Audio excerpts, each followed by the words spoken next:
آن دختری که توهین شوهر کردن شد پدر و مادر سالی می‌دارد که آن را از بی‌حیایی، از بی‌آدابی خیلی خیلی خیلی نصیحت دارد که میگوید آن دختر را که تو در خانه ما امانتی، تو امانت زندگی کرده ایستادی، تو دائمی نیستی، تو مال یک کسی، تو نصیب یک کسی هستی، تو باید که در خانه ما از این روزگار ما تو را با آبرو و شرف دعا بتیم ای دروازه براریم. این را هر انسان باید در نظر داشته باشه، نه اینکه او را کرسکه کرده در کوچه هویش کنه.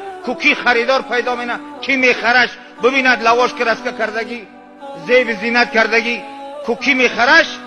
این بازار نیست، بازار نیست. این کار عقل است، این کار فراست است. برای می اسلام میفرماد که دختر خودش نمیداند که کی را اختیار بکند، بچه نمیداند که